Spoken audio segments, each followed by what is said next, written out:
봄은 낮과 밤의 기온 차이가 심해지면서 체온 조절이 어려워지고 면역력이 약해지기 때문에 또 겨울철 실내 활동으로 비타민 D와 같은 영양소가 부족해지기 쉽습니다.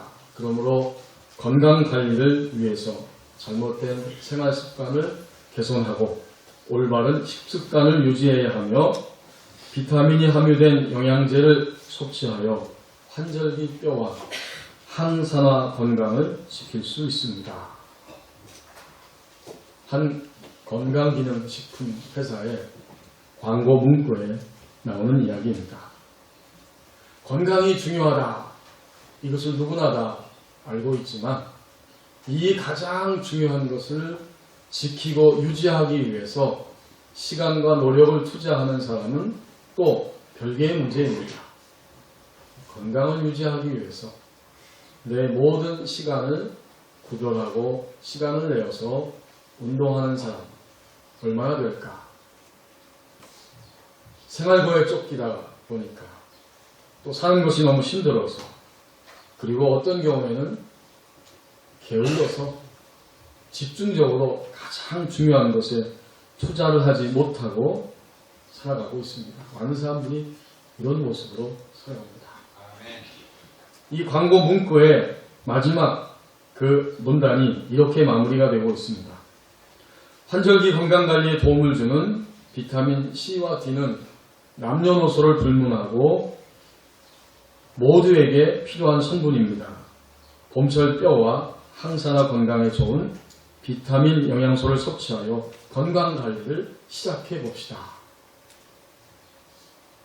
사실 건강기능식품 선전하는 문구이지만 잠깐 동안은 내가 건강이 지금 어떻게 되어 있는가 이것을 돌아볼 수 있는 기회가 되고 이제 다시 햇빛이 비치는 이 봄날을 향해서 햇빛을 쬐면서 운동을 다시 열심히 한번 해봐야겠다.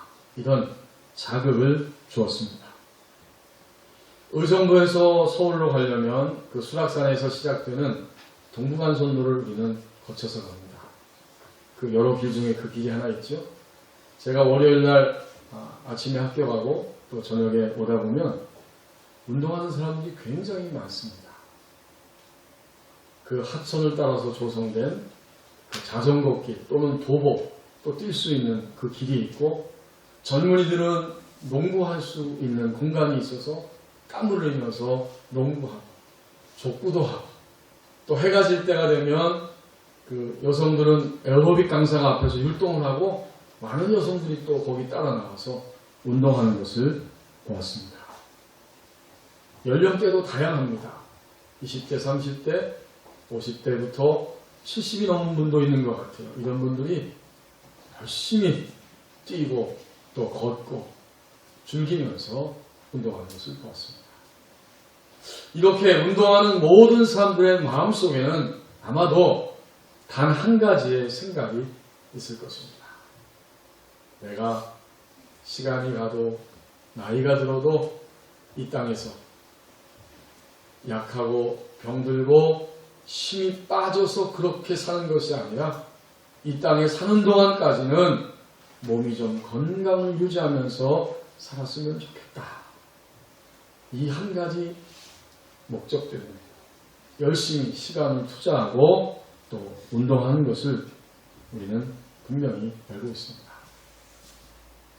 병원에 사람이 많고 쇼핑센터에도 많고 길거리에도 많고 집안에도 많지만 의외로 또 운동하는 사람도 점점 많이 늘어나고 있는 것을 볼 수 있었습니다. 오늘 본문 7절 말씀에 보니까 하나님께서 우리 몸의 건강을 넘어서서 우리 그리스도인들의 경우에 신앙의 건강, 건강한 신앙이 무엇인가? 우리가 몸이 건강한 것처럼 사실은 우리의 믿음, 신앙, 우리의 영이 건강해야 되는데 건강한 신앙을 위하여 어떻게 해야 되는 것인가? 그것을 오늘 본문을 통해서 말씀해 주십니다. 제가 이 설교를 준비하는데 제 마음에 어릴 때 한 6살 전후가 된 것 같은데 그때의 장면을 하나님이 다시 한번 떠올려 주셨습니다. 저희 어머니와 바로 옆에 사는 그 집사님이 시장을 가는 장면입니다. 저는 어머니가 시장을 가니까 저도 가고 싶어가지고 시장을 따라가겠다고 투정을 부렸습니다. 그러나 어른들은 조그만 아이가 시장 가는 것은 굉장히 불편하죠. 마음껏 시장을 가야 되는데 손을 잡고 다녀야 되고 또 이것저것 사달라고 할 수도 있고 어쨌든 수월하게 시장을 보려면 어른들은 아이들을 데리고 가기가 어렵습니다. 이제 이 두 분이 시장을 가기 위해 집을 나섭니다. 그리고는 버스를 타기 위해서 정류장을 향해 발걸음을 옮깁니다. 저도 지지 않고 열심히 어머님을 따라갑니다. 가서 맛있는 거 사올게. 또 내 운동화도 사올 테니까 집에서 누나하고 함께 있어라. 그래도 저는 따라가고 싶었습니다. 껌딱지같이. 우리 교회 어떤 집사님이 껌딱지라는 이야기를 하시는데 어릴 때 얼마나 껌딱지같이 엄마 곁에만 있으려고 하는지 엄마의 사랑이 그리운 거지. 버스 정류장을 향해 가는데 갑자기 이 두 어른이 걸음이 빨라지기 시작합니다. 그리고 나중엔 뛰기 시작합니다. 저도 놓치지 않으려고 열심히 걷고 열심히 뛰었지만은 따라갈 수가 없었어요. 그리고 멀리 점점 멀어지는데 제가 보니까 시간에 맞춰 버스가 다 도착했고 이 두 분은 버스를 타고 휑하니 시장으로 날아가 버렸습니다. 저는 숨이 캑캑거리면서 버스 정류장에 와서 저 멀리 떠나는 버스를 보면서 털썩 주저앉아서 엉엉 울었습니다. 분하다. 저걸 꼭 같이 타고 갔어야 되는데 할 수 없이 집으로 돌아와서 누나하고 집에 있었습니다. 이제 저녁 때가 되니까 어머니가 문을 열고 들어오십니다. 그걸 보자마자 제 마음의 응어리가 살짝 풀립니다. 장바구니가 보이는데 그 안에 뭐가 있을까? 봤더니 반찬도 있고 과일도 조금 있고 그리고 그 밑에 운동화가 있었습니다. 그 운동화를 보는 순간 제 마음의 응어리가 완전히 풀어졌어요. 입술에는 미소가 번지고 마음에는 기쁨이 막 흘러가기 시작합니다. 드디어 저희 어머니는 약속을 지키셨습니다. 약속을 지켰어요. 여러분 오늘 7절 말씀에 보면 하나님이 하나님의 백성들 이스라엘 그리고 그 당시 이스라엘 백성들 더 나아가서 예수 그리스도를 통해서 하나님의 자녀가 된 영적 이스라엘 된 우리 모두에게 약속을 선포하십니다. 그 약속이 이런 거죠. 그 물통에는 물이 넘칠 것이다. 그 씨는 많은 물가에 있을 것이다. 그 나라는 흥왕하리로다. 하나님이 구구절절히 약속하시는 거예요. 지금 민수기 24장의 이야기는 간단히 말하면 이런 이야기입니다. 하나님의 백성들이 출애굽하여 광야를 전진하고 있는데 이 모압 왕이 위협을 느끼고 발람이라고 하는 사람을 불러다가 저 하나님의 백성들을 저주해달라 하고 많은 물질과 높은 지위를 약속하면서 초청을 했어요. 그러나 하나님은 발람의 마음을 감동하셔서 하나님의 백성들을 저주하는 것이 아니라 축복할 수 있도록 그렇게 역사하십니다. 여러분 1절 2절이 바로 그 이야기예요. 24장 1절 2절에 보면 발람이 자기가 이스라엘을 축복하는 것을 여호와께서 선히 여기심을 보고 전과 같이 점수를 쓰지 아니하고 그의 낯을 광야로 향하여 눈을 들어 이스라엘이 그 지파대로 천막 친 것을 보는데 그때에 하나님의 영이 그 위에 임하신지라. 발람은 모압 왕에 의해서 저주하고 싶고 저주하려고 그렇게 생각하고 떠났지만은 하나님의 영이 그의 마음 가운데 임하여서 하나님의 백성들을 축복하게 하십니다. 이제 3절부터 9절까지는 바로 그 축복의 내용이 나옵니다. 우리에게 주신 7절 8절의 말씀은 하나님이 약속하시는 축복을 잘 보여주고 있어요. 여러분 7절 말씀에 보니까 하나님께서 이스라엘 백성들의 미래를 지금 축복하는 거예요.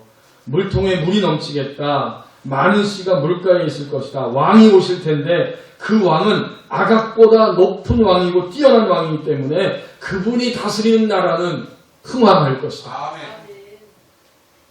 출애굽기 17장에 보면은 이스라엘 백성들이 광야에서 나와서 전진하는데 르비딤에 이르렀어요. 근데 거기에 아말렉 족속이 나와서 이스라엘 백성들과 전투를 벌입니다. 인간의 힘으로는 이길 수 없는 전투예요. 그 아말렉 족속의 왕이 바로 아각이죠.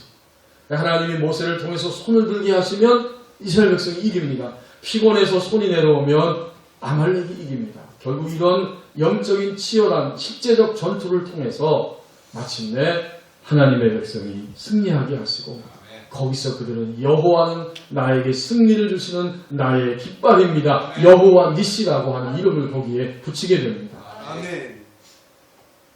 우리 가운데 왕이 오실 텐데 미래적으로 오시는 왕, 그분은 인간적인 세상의 왕 아각보다 훨씬 위대하고 뛰어난 분이기 때문에 그의 다스림을 받는 모든 백성들은 흥왕하리로다. 아멘. 결국 이 약속의 말씀을 보시면 멀게는 그 당시 이스라엘 백성들이 모든 어려움을 극복하면서 마침내 약속의 땅 가나안에 들어가서 거기서 풍성한 삶, 물통에 물이 가득 찬 이런 살아있는 삶, 그리고 자손들이 계속해서 번식하며 축복을 받는 이런 삶, 하나님의 말씀 안에 다스림을 받으면서 너희들의 나라가 번영할 거라고 하는 약속이고, 가깝게는 예수 그리스도가 이 땅에 오셨을 때 왕으로 오신 그분의 다스림을 받는 모든 영적 이스라엘 백성들을, 모든 이 지구상에 존재하는 하나님의 백성들은 번영하며 흥왕하게 될 것을 약속해 주시는 말씀입니다. 아멘.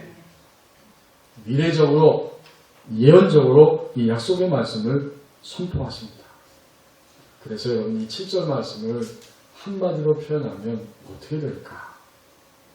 이 말씀을 한마디로 표현해 보면, 오늘 너에게, 하나님의 영적 이스라엘 백성 된 너에게는 항상 영원토록 생명이 있다. 아멘. 이런 말씀이 됩니다. 저희 교회 나정주 집사님이 출판단지에 근무하시면서 우리 교육자들에게 책을 매주 거의 종종 갖다 주십니다. 우리 성도님들에게도 책을 갖다 주시죠. 요새 출판사가 얼마나 많은지, 기독교 출판사도 많고 또 기독교 출판사가 아닌 그 외에 많은 출판사들이 있습니다. 여러분이 책을 보면 반드시 어디서 출판했다는 그 출판사가 찍혀나오잖아요. 그게 정상입니다. 무슨 기독교 출판사, 유명한 출판사, 두란노서원, 대한기독교서원, 겨자씨, 또 내비게이터, IVP, 수없이 많습니다. 여러분도 다 집에 몇 권씩은 다 기독교 소적 출판사 찍힌 것을 가지고 있을 거예요. 또 다른 그 기독교 계통 외의 출판사들도 너무 많지요. 얼마 전에 그 역사 교과서 논쟁을 일으킨 교학사, 또 서예문집, 민음사, 상당 치유학 계통의 책이 전문 서적이 나오는 학지사, 이런 것을 비롯해서 또 위즈덤 하우스, 너무너무 많습니다. 근데 저는 개인적으로 이런 많은 출판사들 가운데서 제 마음에 출판사 이름이 와 닿으면서 자극을 주었던 출판사가 있습니다. 그 출판사의 이름은 다름 아닌 도서출판 살림입니다. 살림. 죽임이 아니라 살림. 그 출판사 이름이 살림이라는 뜻이에요. 저는 그분이 왜 이렇게 이름을 지었는지 잘 몰라요. 근데 제가 곰곰이 그 살림 출판사의 책들이 굉장히 많이 나오거든요. 지금 각 분야의 전문가들이, 기독교 서적 또 인문 서적 비롯해서 그 분야의 전문가들이 책을 써서 현대인들을 위해서 그 출판을 했는데, 저는 그 살림 출판사하고 개인적으로 아무 관계도 없어요. 다만 그 이름이 너무 좋은 거예요. 아마도 그분은 출판사 거기에 뛰어들었을 때, 내가 오늘 이 책을 출간함을 통해서 죽음이 많고 죽음의 문화가 지배하는 이 시대 속에서 사람들의 양심과 도덕과 윤리와 지식을 일깨워서 그들이 죽음을 극복하고 모두가 다 살아있는 삶을 살기를 소망한다. 아멘. 아마도 이런 간절한 열망을 가지고 그 출판사의 이름을 살림으로 지었다고 저 혼자 생각을 해봅니다. 살림. 하나님의 약속, 하나님의 모든 약속을 한마디로 표현하면 생명입니다. 아멘. 그래서 7절에서 하나님이 그것을 3번씩 강조해서 말씀하시잖아요. 물통에는 물이 넘치겠다. 살아있는 거지요. 그리고 그 씨는 많은 물가에 있으니까 씨앗이 물가에서 생명을 번식할 수 있습니다. 그리고 미래적으로 메시아이신 구원의 왕이 올 텐데 그는 세상적인 인간의 왕 아각보다 훨씬 위대하고 뛰어나기 때문에 그분의 다스림을 받는 너희들은 반드시 흥왕할 것이다. 아멘. 하나님의 약속은 생명입니다. 아멘. 살아있음, 바로 그것을 의미합니다. 아멘. 우리가 이 땅에 사는 동안 반드시 붙들어야 하고 그리고 유일하게 붙들 수 있는 약속이 한 가지 있다면 바로 우리에게 오늘 7절을 통해서 주시는 하나님의 약속입니다. 아멘.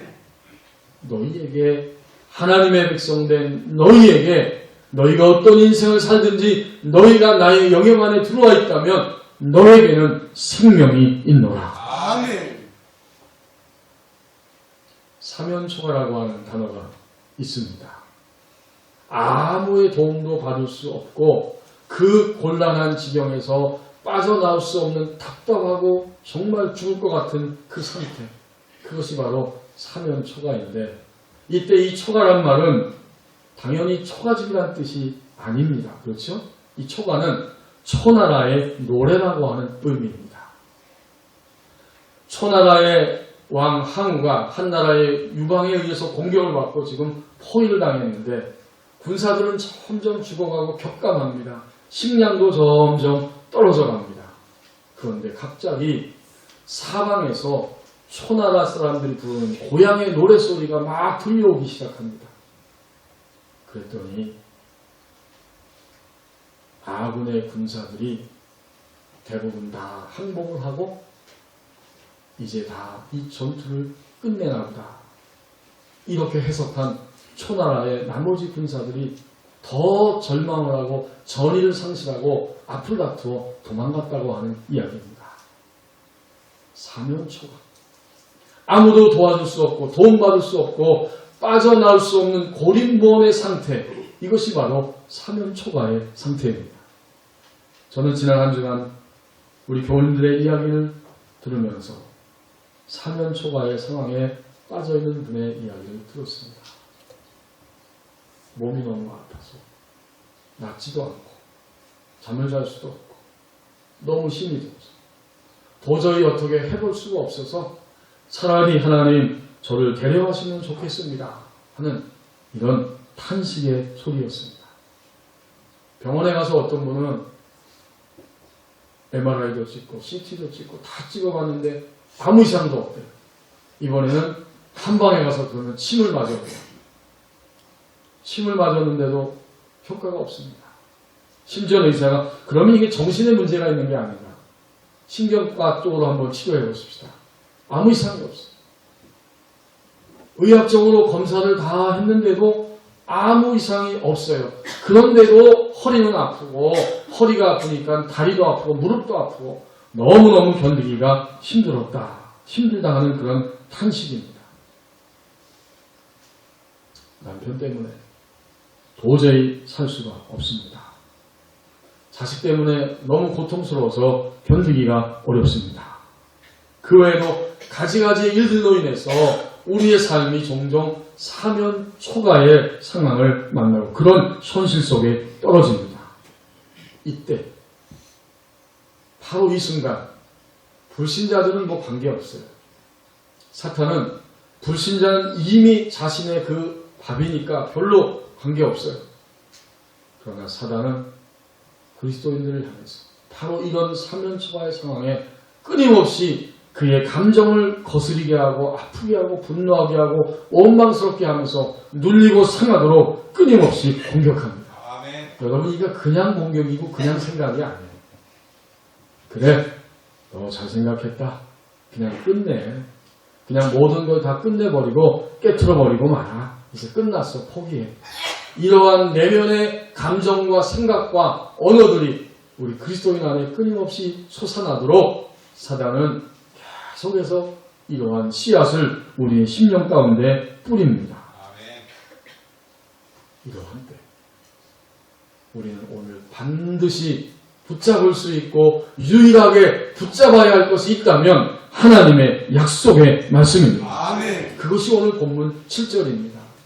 너에게는 생명이 있고 내가 너에게 계속해서 생명을 주고 있고 이 생명은 이 지상생애를 사는 동안의 생명이면서 동시에 영원토록 주어지는 살아있는 생명이다. 아멘. 이것을 우리는 반드시 붙잡아야 할 것입니다. 아멘. 이게 바로 하나님의 약속의 말씀입니다. 8절 말씀을 보십시오. 하나님은 약속만 하시는 것이 아니라 이제는 약속을 지키시는 하나님이십니다. 아멘. 8절 상반절에 보면 하나님이 과거적으로 이미 약속을 한번 지켰음을 말씀하시고 그 다음에 8절 하반절에서는 그렇기 때문에 미래적으로도 이 약속은 언제나 유효할 거라고 하는 것을 우리에게 보여줍니다. 아멘. 하나님이 그를 애굽에서 인도하여 내셨으니 그렇습니다. 쇠풀무, 죽음의 땅, 노예의 땅, 바로 그 애굽에서 이스라엘 백성들을 구원해 내셨으니 과거형이지요 이미. 그리고 지금 민수기는 광야 생활하는 때입니다. 하나님이 이미 7절에서 말씀하신 것처럼 약속을 선포하셨고 약속을 지키셨어요. 애굽에서 도저히 인간의 힘으로 빠져나올 수 없는 그 절망의 죽음의 장소에서 모세를 부르시고 모세를 보내시고 모세와 함께 하나님의 백성들을 출애굽시켜서 지금 광야로 이끌어 주셨습니다. 약속을 지키신 거예요. 그런데 이 약속은 한 번으로 끝나는 것이 아니라 끊임없이 미래적으로도 계속되어진다는 사실을 그 다음 8절 하반절에서 분명히 보여줍니다. 이제 그들이 나왔습니다. 그 힘이 들소와 같도다. 그들의 미래에서는 그의 적국을 삼키고 그들의 뼈를 꺾어버릴 것이고 화살로 쏘아서 그들의 몸을 꿰뚫을 것이다. 아멘. 계속적으로 승리하고 승리할 거라고 하는 사실을 이렇게 미래적으로 선포하십니다.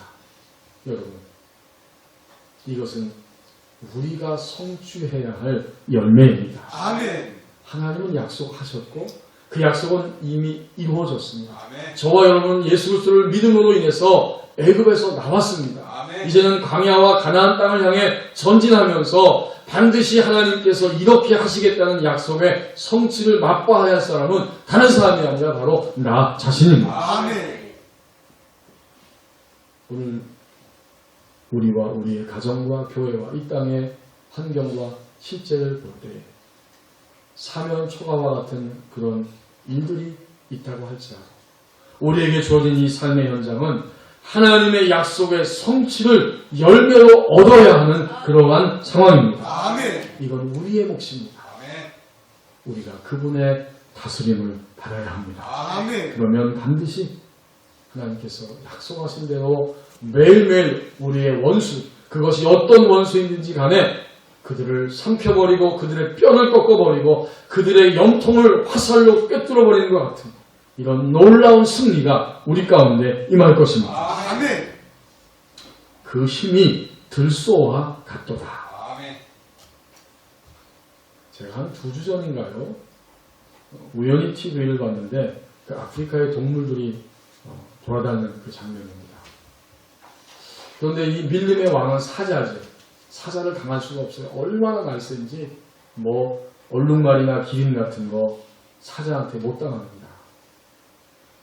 그런데 어느 순간 장면을 보니까 물론 본문에 나오는 들소는 아니지만 그 물소들이 있어요. 뿌리 달린 물소가 떼를 지어서 다니고 있고 사자들도 거기에 또 떼를 지어서 있습니다. 이제 이 사자들이 물소를 공격하는데 당연히 사자가 이길 줄 알았어요. 그런데 그 물소들이 얼마나 또 힘이 센지 그리고 여러 마리가 때로 있다 보니까 결국은 몇 번 물어뜯고 싸우다가 사자들이 슬금슬금 도망가는 그 장면을 보았습니다. 오늘 본문에 보니까 하나님의 백성들의 힘이 구원을 받고 애굽에서 나와서 하나님의 자녀가 된 백성들의 힘이 들소와 같도다. 아멘. 그 강력한 힘을 가지고 그들이 사는 모든 광야와 미래적 가나안 땅에 들어가기까지 그들은 모든 적들과 싸워서 반드시 승리하게 될 것이다. 아멘. 성취입니다. 여러분, 이 성취는 내가 얻어야 할 것들입니다. 제가 장신대 신학교 다닐 때 신학학을 강의하는 박수환 교수님이 계셨습니다. 이분의 이야기를 제가 좀 듣고 읽은 기억이 있습니다.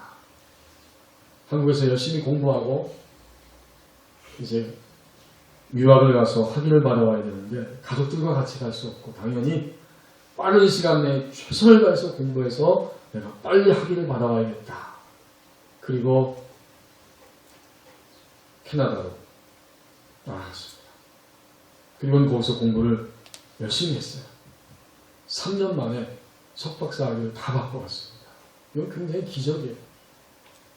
자기는 최선을 다했고 나머지 부족한 부분은 하나님의 도우심과 은혜를 구하여서 3년 만에 석박사 학위를 다 취득하고 돌아왔다.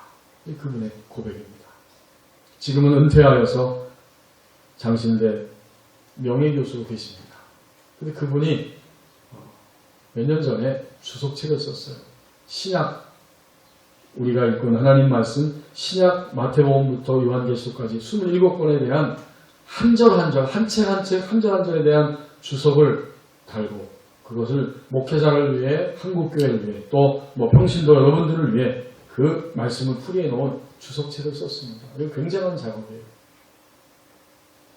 열심히 그 책을 집필하고 있었는데 나이가 드니까 당연히 안경을 쓰죠. 그래서 안경을 쓰고 또 책을 보고 계속해서 이 책을 쓰고 있는데 어느 날 눈이 갑자기 밝아진 것 같아요. 이상하다. 눈이 너무 밝아졌다. 주석책을 쓰다 보니까. 그래서 안경을 벗어봤는데 안경을 벗고도 놀랍게도 글씨들이, 책들이 선명하게 보였습니다. 아멘. 그분이 이렇게 고백합니다. 아하, 내가 나의 이 필생의 작업, 교회와 목회자들과 성도들을 위해서 이 주석책을 쓰는 것을 하나님이 기뻐하십니다. 아멘. 하나님이 기뻐하시기 때문에 내가 안경을 쓰고 있었는데 눈이 보이지 않아서, 그런데 놀랍게도 하나님은 안경을 벗어던지고 이 책을 보고 쓸 수 있도록 은혜를 주셨습니다. 아멘. 그때 그 고백을 들을 때 여러분이 어떤 생각이 드십니까? 하나님은 우리 육체와 정신과 영혼과 전인적인 우리의 삶 전체 속에 반드시 약속을 주셨습니다. 아멘. 너희가 예수를 믿고 나의 백성이 되었느냐? 너희에게는 생명이 있노라. 아멘. 살아있다는 거예요. 지금도 살아있고 앞으로도 살아있을 것이고 이 땅에 사는 동안 그리고 이 땅을 떠날 때에도 너희는 영원히 하나님 앞에 살아있는 자가, 생명을 얻은 자가 되었노라. 아멘. 근데 그 약속이 삶을 살면서 나의 것으로, 내 것으로 성취할 수 있어야 됩니다. 아멘. 그러니까 그 교수님은 그 사건을 통해서 하나님의 약속이 이루어지는 성취의 열매를 얻었습니다. 아멘. 오늘 우리의 삶이 이렇습니다. 아멘. 한국교회를 이야기할 때 어떤 책을 제가 읽다 보니까 공룡의 비유를 했습니다. 여러분 공룡 아시죠? 덩치가 얼마나 큽니까? 근데 공룡은 머리가 작습니다. 다리도 짧습니다. 비대칭입니다. 사실은 정상적인 모습은 아니죠. 한국교회는 이렇다는 거예요. 덩치는 커진 것 같은데 머리는 비어있고, 그래서 하나님의 진리의 말씀을 제대로 알지 못하고 먹지 못하고 그 말씀대로 다리도 짧아서 행하지 못하는 이런 허약한 모습이 오늘 한국교회의 모습이다. 제가 공감이 됩니다. 그럼 한국교회 모습이 그러면 한국교회는 구체적으로 누구입니까? 바로 저와 여러분이 한국교회입니다. 아멘. 우리의 모습이 너무나 허약할 때가 많습니다.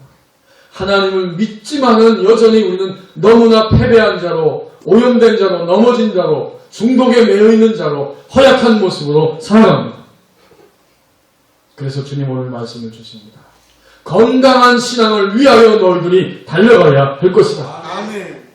건강한 신앙을 위하여 너희들이 반드시 붙들어야 될 것은 나의 약속의 말씀이다. 아멘. 너희는 살아있고 생명이 있는 자들이다.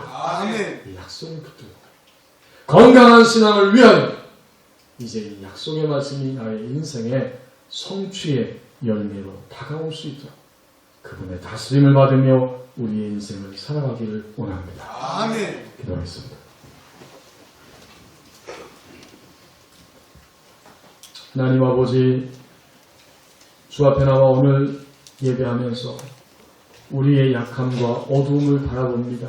우리는 건강한 것 같지만 우리의 몸은 부분 약해져 있고 병들어 있습니다. 또한 하나님을 믿고 사는 우리의 믿음도 부분 병들어 있고 약해 있고 죽어져 있음을 다시 한번 분명히 인식합니다. 이제 건강한 신앙을 위하여 우리에게 주신 우리가 유일하게 믿고 붙들 수 있는 약속, 하나님의 약속의 말씀을 붙잡게 하여 주옵소서. 아멘. 물통에 물이 흘러넘칠 것이다. 씨앗들은 많은 물가에 있을 것이다. 아각보다 더 뛰어난 왕이 오실 것이기 때문에 그 나라가 흥왕하리로다. 아멘. 예수 그리스도를 통해서 이미 이루어진 이 약속, 우리의 삶이 사면 초가와 같을지라도 이 약속을 붙잡고 일어서게 하여 주옵소서. 아멘. 이제 성취의 열매를 얻어야 합니다. 애굽에서 한번 나왔고 그 힘이 들쏘아갔기 때문에 적들을 삼키며 그 뼈를 부서뜨리고 화살로 그를 꿰뚫어버릴 것이다. 이 성취의 열매, 이것을 매일매일 얻으며 살게 하여 주옵소서. 아멘. 예수님의 이름으로 기도하옵나이다.